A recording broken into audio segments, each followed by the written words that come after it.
এই ৬ বছরের মেয়েটি কথা বলতে পারে না, তাই তার বোবা রোগ সারানোর জন্য মা তাকে নিয়ে চিকিৎসার জন্য যাচ্ছিল। যখন মেয়েটি প্রস্রাব করার জন্য ট্রেন থেকে বের হলো, তখন ট্রেনটি হঠাৎ চলতে শুরু করল। সে প্রাণপণ দৌড়ে পিছু নিল, কিন্তু যতই হাত নাড়াক না কেন তার মুখ দিয়ে কোনো শব্দ বের হলো না।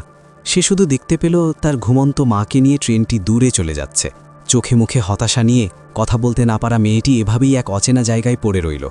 ভাগ্যক্রমে ঠিক তখনই পেছন থেকে আরেকটি ট্রেন এলো।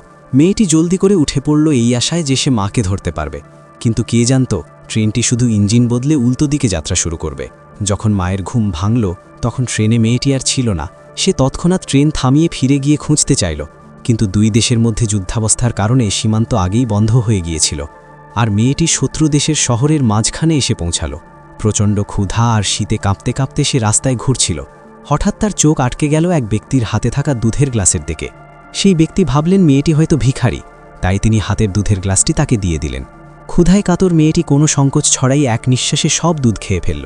সে দোকানদারের কাছে আরও 2টি রুটি চাইল, কিন্তু সেগুলো খাওয়া শেষ হওয়ার আগেই সেই ব্যক্তি চলে যেতে চাইল।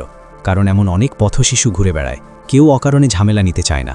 কিন্তু মেয়েটি তাকেই ভরসা করল এবং ঘর ছাড়া বিড়ালের মতো তার পিছু নিল। এমনকি সেই ব্যক্তি বাসে উঠে পড়লেও মেয়েটি তার দিকে তাকিয়ে দাঁড়িয়ে রইল। লোকটির মনে মায়া হলো, তাই সে কথা বলতে না পারা মেয়েটিকে পুলিশ স্টেশনে নিয়ে গেল। কিন্তু পুলিশ বলল এটা কোনো অনাথ আশ্রম নয়। তাকে বলল মেয়েটিকে আপাতত নিজের কাছে রাখতে, কেউ নিখোঁজ ডায়েরি করলে জানাবে। সেই ব্যক্তি ভারতীয় পুলিশের কাজের গতি সম্পর্কে ভালোই জানতেন, কিন্তু মেয়েটির অসহায় চোখের দিকে তাকিয়ে অনিচ্ছা সত্ত্বেও তাকে নিজের বাড়িতে নিয়ে এলেন। পথে তিনি জিজ্ঞাসা করলেন তার বাড়ি কোথায়। ভারতের সব জায়গার নাম বললেন, কিন্তু মেয়েটি শুধু মাথাই নাড়ল। তিনি জানতেনই না যে তিনি শত্রু দেশের একটি মেয়েকে বাড়িতে নিয়ে এসেছেন। কিন্তু খুব শীঘ্রই মেয়েটির আসল পরিচয় ফাঁস হয়ে গেল। ভারত ও পাকিস্তানের ক্রিকেট খেলা দেখার জন্য পুরো পরিবার টিভির সামনে বসেছিল।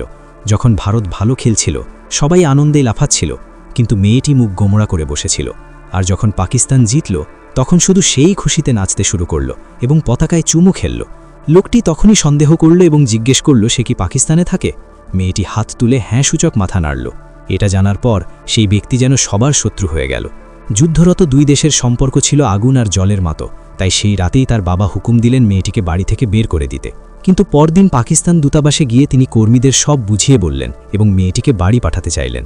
কিন্তু দূতাবাসের কর্মীরা রাজি হলো না, কারণ মেয়েটি কথা বলতে পারে না এবং তার কোনো পরিচয়পত্র নেই।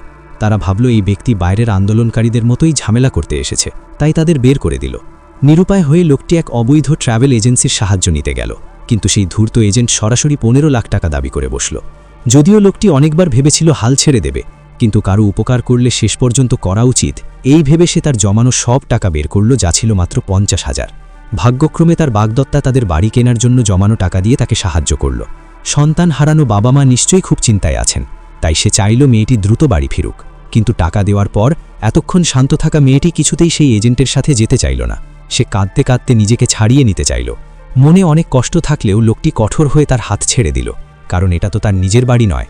কিন্তু ঘর থেকে বের হওয়া মাত্রই এই শক্তপোক্ত মানুষটি আর চোখের জল ধরে রাখতে পারল না। তার চলে যাওয়া দেখে মেয়েটি শুধু জানালার কাঁচে নিঃশব্দে আঘাত করতে লাগল। হয়তো এই জন্মে তাদের আর দেখা হবে না। বাড়ি ফেরার পথে রাস্তার ধারের দোকানে সে মেয়েটির পছন্দের হাতের চুড়ি দেখতে পেল। গতবার দাম বেশি হওয়ায় কিনে দিতে পারেনি, কিন্তু এবার বিদায়ী উপহার হিসেবে সেটা দিতে চাইল। কিন্তু ট্রাভেল এজেন্সিতে ফিরে এসে দেখল দরজা বন্ধ। ভিড়ের মধ্যে সে দেখল মেয়েটিকে নিয়ে যাওয়া হচ্ছে। পবন ভিড় ঠেলে তাদের পিছু নিল। একজনের দেখানো পথে সে একটি পতিতালয়ে গিয়ে পৌঁছাল। সবসময় শান্ত থাকা মানুষটি আজ সেখানে তোলপাড় শুরু করে দিল। অবশেষে একটি ঘরে সে মেয়েটিকে খুঁজে পেল। চশমা পরা লোকটি তখন মেয়েটিকে বিক্রি করার টাকা গুনছিল। রাগে পবনের চোখ লাল হয়ে গেল। সে মেয়েটির হাতে খেলনাটি দিয়ে মুহূর্তের মধ্যে সব গুন্ডাকে ধুলাই দিল।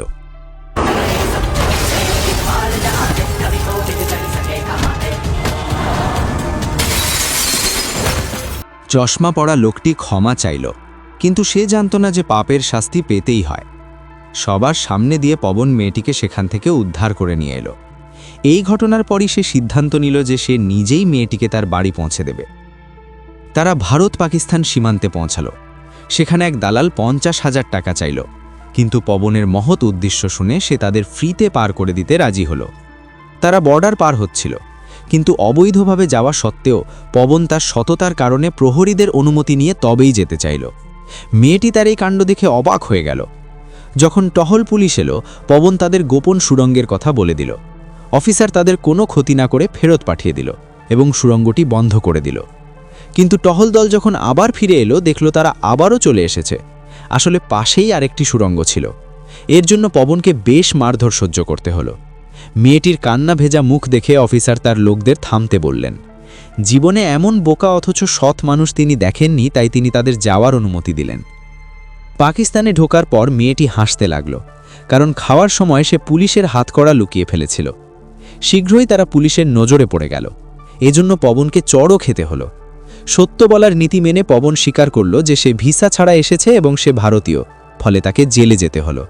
খবরটি ছড়িয়ে পড়ল, আর স্থানীয় এক সাংবাদিক ভাবল ভারতীয় গুপ্তচর ধরার খবরটি দারুণ ব্রেকিং নিউজ হবে, তাই সে থানার সামনে অপেক্ষা করতে লাগল।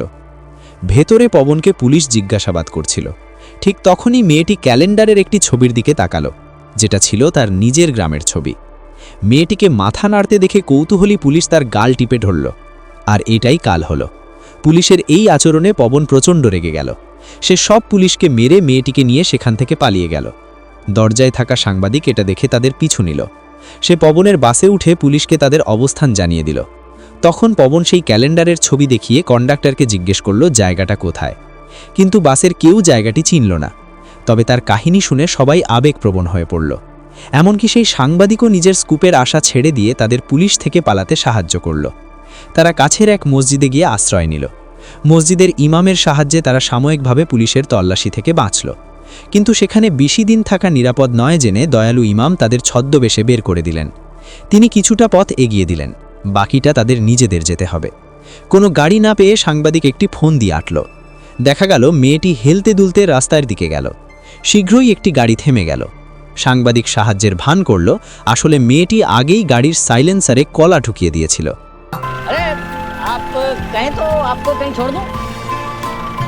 তারা সফলভাবে গাড়িতে লিফট পেয়ে গেল, কিন্তু তারা ভাবেনি যে চালক আসলে একজন পুলিশ কর্মকর্তা। কাজের তাড়া থাকায় তিনি তার লোকদের দিয়ে এই তিনজনকে পৌঁছে দিতে বললেন। সাংবাদিক যে কোনো একটা জায়গায় নামার ভান করল, কিন্তু দরজা খোলা বৃদ্ধকে দেখে সে ঘাবড়ে গেল। শেষে তাকে বাবা ডেকে পরিস্থিতি সামাল দিল। ঠিক তখনই সেই পুলিশ কর্মকর্তা আসল সত্য জানতে পারলেন। যখন তার লোকেরা ফিরে এলো ততক্ষণে তিনজনই পালিয়েছে। তারা অনেক পথ পাড়ি দিল। পথের দৃশ্য ছিল মনোরম। সাংবাদিক তার ক্যামেরায় সব দৃশ্য ধারণ করতে লাগল। পথে তারা একে অপরকে সাহায্য করল। ক্লান্তি থাকলেও তারা খুশি ছিল। অনেক কষ্টে ক্যালেন্ডারের মতো একটি জায়গা খুঁজে পাওয়া গেল, কিন্তু মেয়েটি মাথা নেড়ে না করল। ক্লান্ত দুজন আবারও হতাশ হয়ে পড়ল। এভাবে খুঁজতে কতদিন লাগবে কেউ জানে না। সাংবাদিক একটি বুদ্ধি বের করল। সে পবনের কাহিনী ইন্টারনেটে প্রকাশ করবে, যাতে মানুষের সাহায্য পাওয়া যায়। কিন্তু ভিডিও আপলোডের কিছুক্ষণ পরেই তার এক সহকর্মী পুলিশ নিয়ে সেখানে হাজির হলো। ভাগ্যক্রমে তারা সময় মতো টের পেল এবং পালিয়ে গেল। সহকর্মী ফোন করলে সে মিথ্যা বলে জানালো যে সে অন্য জায়গায় চলে গেছে। রাতে তিনজন ভিডিওটি দেখার সময় হঠাৎ মেয়েটির মাকে ফুটেজে দেখতে পেল। বাসটি চিনে নিয়ে পরদিন তারা সেই বাসটি খুঁজে বের করল। ড্রাইভার যখন স্টপেজগুলোর নাম বলছিল, মেয়েটি তার গ্রামের নাম শুনে চিনতে পারল। এই অপরিচিত মানুষগুলো মুহূর্তের মধ্যে বাচ্চাদের মতো খুশিতে মেতে উঠল। ওদিকে পুলিশ বুঝতে পারল যে তাদের ধোঁকা দেওয়া হয়েছে। তারা রাস্তায় কড়া চেকপোস্ট বসালো। পবন বুদ্ধি করে পুলিশকে বিভ্রান্ত করতে পাহাড়ের নিচের দিকে ছুটল, আর সাংবাদিককে বলল মেয়েটিকে নিয়ে ওপরের দিকে যেতে। কিন্তু দুর্ভাগ্যবশত পবনের পায়ে লাঠির বাড়ি লাগল এবং সে পড়ে গেল। 8 জন মিলে তাকে ঘিরে ধরে বেধড়ক পেটাতে শুরু করল। অন্যদিকে মেয়েটির মা দেখলেন পরিচিত কেউ তার দিকে দৌড়ে আসছে। তিনি নিজের চোখকে বিশ্বাস করতে পারছিলেন না। অশ্রুভেজা চোখে মেয়েকে বুকে জড়িয়ে ধরলেন। পাশের সাংবাদিক এই আবেগঘন মুহূর্তটি ক্যামেরাবন্দি করে রাখল। ঠিক তখনই পাহাড়ের বুকে গুলির শব্দ প্রতিধ্বনিত হলো। তারা নিষ্ঠুরভাবে পবনকে লক্ষ্য করে গুলি চালালো। ভাগ্যক্রমে সে বেঁচে গেল, কিন্তু তাকে নির্মম নির্যাতনের শিকার হতে হলো। কিন্তু ততদিনে পবনের কাহিনী ঘরে ঘরে পৌঁছে গেছে। যারা তাকে কষ্ট দিয়েছিল তারা লজ্জিত হলো, আর যারা সাহায্য করেছিল তারা গর্বিত হলো। এমনকি তার প্রেমিকার বাবা, যিনি তাকে পছন্দ করতেন না, তিনিও তাকে সম্মানের চোখে দেখতে শুরু করলেন।